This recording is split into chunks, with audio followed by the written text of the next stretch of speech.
ஆசனம். பார்திகள் பத்மாசனம் எனல் ஆகுமே. 2 கால்களையும் தொடையின் மேல் வைப்பது உலகம் முழுவதிலும் உள்ள பத்மாசனம் ஆகும். மூச்சுப் பயிற்சி. வாரி பிடிக்க வசப்படும் தானே. பிராணன், அபானன் ஆகியவற்றைச் சேர்த்து பிடிக்க பிராணசயம் அமையும். ஏற்றி இறக்கி இருகாலும் பூரிக்கும். இடது பக்கம் காற்றை இழுத்து உள்ளே நிறுத்தி வலது பக்கம் வெளியே விடும் முறையே தெரிந்தால் ஆயுளுக்கு அழிவு இல்லை. வாயுவை நெறிப்பட உள்ளே நின்மலம் ஆக்கில். காற்றை உள்ளே நிறுத்தி தூய்மை செய்தால் உயிர் உடலை விட்டு நீங்காது. காணாக்கண் கேளாச்செவி என்று இருப்பார்க்கு. மூச்சுடன் மனத்தை பொருத்தி காணாத கண்ணும் கேளாத செவியுமாக இருப்பவர்களுக்கு ஆயுள் அழியாது. காற்றை பிடிக்கும் கணக்கறிவாளருக்கு. காற்றை உள்ளே நிறுத்தும் கால அளவை தெரிந்தவர் காலனையே அடக்கும் ஆற்றல் பெறுகிறார். பொறாமை. ஆறு இட்ட நுண்மணல் ஆறே சுமவாதே. நமக்கு உண்டான துன்பத்தை நாமே கழிக்க வேண்டும். ஆற்றில் வெள்ளம் வந்தால் மேடு பள்ளமாக, பள்ளம் மேடாக ஆகும். அதுபோல் நம் வினையை நாம் அனுபவித்தே தீர வேண்டும். திருமந்திர கருத்து. பாடம் 2. திருமூலர். நான் பெற்ற இந்த இன்பத்தை உலகத்தில் உள்ள அனைவரும் பெற வேண்டும். மூலன் உரை செய்த மூவாயிரந்தமிழ். முத்த முடிவிது மூவாயிரத்திலே என்ற தொடர்கள் திருமூலர் 3000 பாடினார் என்பதற்கு சான்றுகள் ஆகின்றன. எனவே திருமூலர் அருளியது 3000 பாடல்கள். உலக மக்கள் உடல் மனநலத்துடன் வாழ வேண்டும் என்ற விருப்பம் கொண்டவர் திருமூலர். இவரது வாக்கு தவத்தில் இருந்து பிறந்தது ஆகும். இது 9 தந்திரங்களில் அமைந்து உள்ளது. திருமூலரை சித்தர் என கருதுவது பொதுமரபாக விளங்குகிறது. திருமூலரது இயற்பெயர் சுந்தரன் என்பது ஆகும். திருமந்திரம். திருமந்திரம் வாழும் வழிகாட்டி. ஆதித்தமிழ் பொதுமறை திருமந்திரம். இது தமிழை வளப்படுத்த வந்த பொதுமறையாக உள்ளது. தனித்தன்மைகள் நிறைந்த தனிமறை நூல். யோகம் பற்றி தமிழில் கூறிய முதல் நூல் ஆகும். தமிழ் என்ற சொல் திருமந்திரத்தில் 7 இடங்களில் வருகிறது. தமிழ் மொழியின் சிறப்பையும் சாகாக்கலையையும் பற்றி கூறுகிறது. திருமந்திரம் என்றால் மரணமிலா பெருவாழ்வு என்று பொருள். தமிழில் தோன்றிய முதல் சாத்திர நூல் திருமந்திரமே ஆகும். இதற்கு மந்திரமாலை என்ற பெயரும் உண்டு. திருமந்திரத்தின் சிறப்பு. திருமந்திரத்தை தெளிவுற கற்க வேண்டும். திருமந்திர தமிழை வளர்த்து அதற்கு சிறப்பு செய்தல் வேண்டும். திருமந்திரம் அனைவர் நெஞ்சையும் உருக வைக்கும். உண்மைகளை உணர வைக்கும். அனைவர் நெஞ்சிலும் இடம் பிடிக்கும்.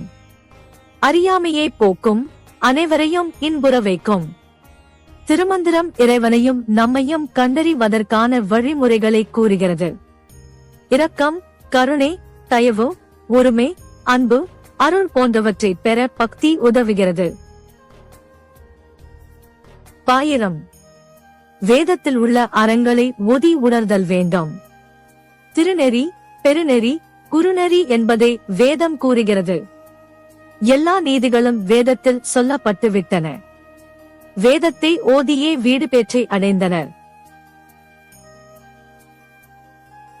வாழ்வியல் நெறி.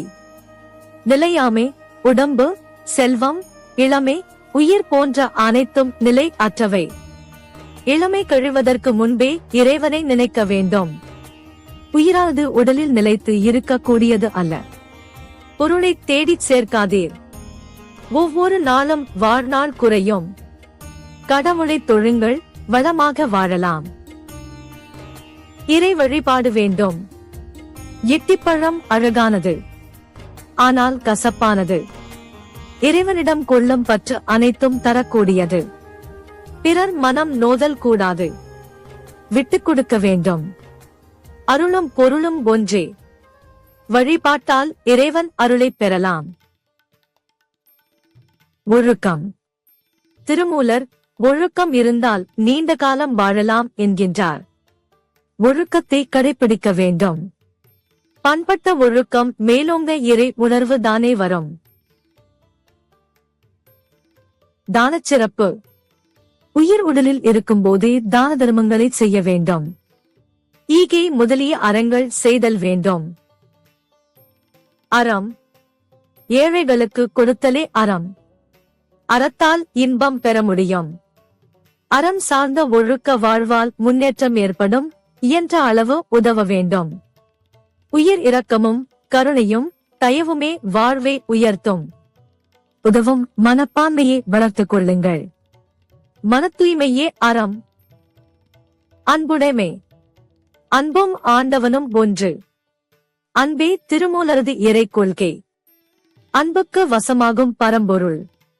அன்பு கொண்டு மக்களுடன் இணைந்து வாழ வேண்டும். அன்பு இல்லாமல் அறமும் இல்லை. அன்பு இல்லாமல் அருளும் இல்லை. அன்பு இல்லாமல் இன்பமும் இல்லை. அன்பால் உள்ளத்தை உருக்கி வழிபட வேண்டும். தன்னலம் கருதாத அன்பு உள்ளம் வேண்டும். அனைத்து உயிர்களுக்கும் உதவும் வகையில் அன்பு வாழ்க்கை வாழ வேண்டும். அனைத்து உயிரையும் தம் உயிர் போல் நேசிக்க வேண்டும். இறைவன் வேறு அல்ல, அன்பு வேறு அல்ல, இரண்டும் ஒன்றே. அன்பு செய்வாரை அறியும் சிவன். தூய அன்பே சிவம் ஆகும். அன்பையும் சிவத்தையும் ஒன்றாக அறிய வேண்டும். இறை திருவடியே அன்பால் காணலாம். கல்வி. ஓதுமின் கேள்மின் உணர்மின் என்று திருமூலர் கூறுகிறார். மெய்ஞான கல்வியை படியுங்கள். இந்த இறைஞானம் பாவத்தை நீக்கும். இறை உணர்வே இன்பம் தரும் கல்வி. பிறப்பு முதல் இறப்பு வரை கல்வி கற்பது இடைவிடாது நடைபெற வேண்டும். இறைவன் திருவடியை பற்றி படிக்கின்ற படிப்பே படிப்பு. கேள்வி கேட்டு அமைதல் கற்றலை காட்டிலும் கேட்டலே சிறந்தது. கற்றல், கேட்டல், சிந்தித்தல் என்பவை சிவகதிக்கு இட்டுச் செல்லும். கல்லாமே. கல்லாதவர் நெஞ்சில் இறைவன் நிற்க மாட்டான். கல்லாதவர் துணையை ஒழிக்க வேண்டும். கற்றும் பக்குவப்படாதவர் கல்லாதவரே. நடுவு நிலைமை. நடுவு நின்றார் இறை ஆவர். கள்ளுண்ணாமே. கள் உண்பவர்களுக்கு சிவஞானம் இல்லை. பெரியார் துணை கோடல். பெரியார் துணையோடு இறையே அடைய வேண்டும். சான்றோருடன் கூடி இருப்பது பேரின்பம். பெரியோரது துணையை பெறுதல் பெரும்பேறு. வாய்மை. மெய்ப்பொருளைச் சேர்தலே, அதாவது அடைதலே வாய்மை. அவா அறுத்தல். ஆசையை போக்குதலே அவா அறுத்தல்.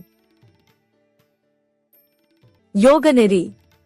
மூச்சுக்காற்றை அடக்கினால் அச்சம் நீங்கும். மூச்சுக்காற்றை அடக்கினால் யமனையே எட்டி உதைக்கலாம். மூச்சு குறைந்தால் ஆயுள் நீளும். இறைநெறி. இறைவன் என்றும் அழியாத சக்தியாக விளங்குகிறான். பிறப்பு இறப்பு அற்றவன் இறைவன்.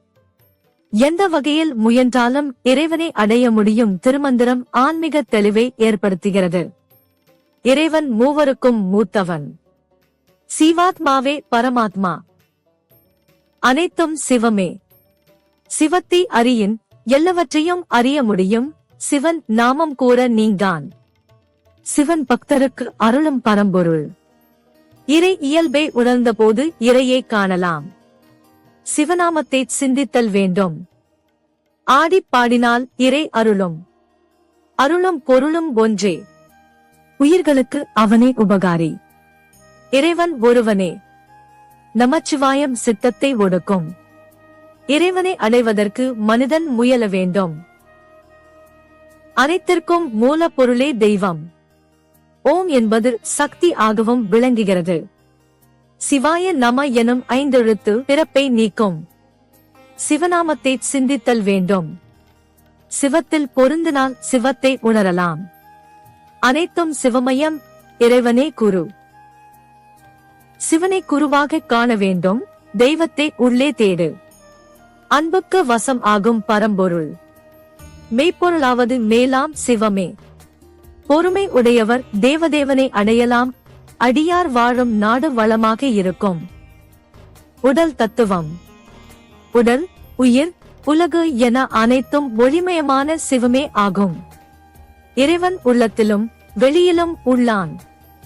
சிவனே உலகம் ஆகவும் உயிர் ஆகவும் இருக்கிறான். இறைவன் உடலில் இருந்து இன்பம் அளிக்கின்றான். சக்தியே ஆதாரங்களாக உள்ளாள். உடலை காக்கும் உபாயம் அறிவோம். உடலே ஒப்பற்ற சிவ ஆலயம். உடம்புக்கு உள்ளே ஒளிவடிவாய் இறைவன் இருக்கிறான்.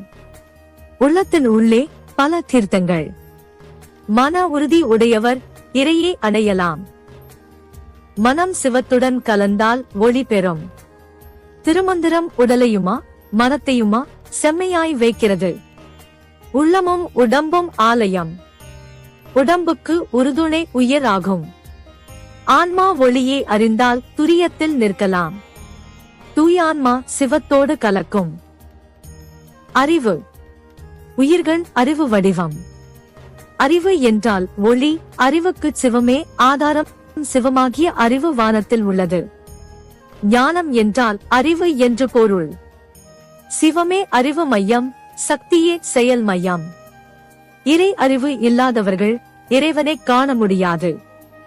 தன்னை அறிதல். தன்னை அறிவதே உயர்ந்த தவம் ஆகும். தன்னை அறிதல் பேரின்பம் ஆகும். நமக்கு நாமே நண்பனும் எதிரியும் ஆகும். தன்னல உணர்வு குறைய வேண்டும். கடவுளையும் தன்னையும் அறிந்து சிவம் ஆக முடியும். அறிஞர் என்பவர் 18 மொழிகளும் அறிந்தவர். நோய்களை குணப்படுத்த கூடியவை உயிர் மெய் எழுத்துகள்.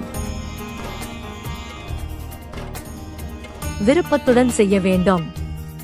6வது சினம். கோபம் கொள்ளக்கூடாது. ஐயமிட்டுவன் பசித்தவர்களுக்கு உணவு கொடுத்துவிட்டு உண்ண வேண்டும். ஒப்புரவொழுக்கு. உலக மக்கள் அனைவருடன் ஒத்து வாழ பழகிக் கொள்ள வேண்டும். ஓதுவது ஒழியல்.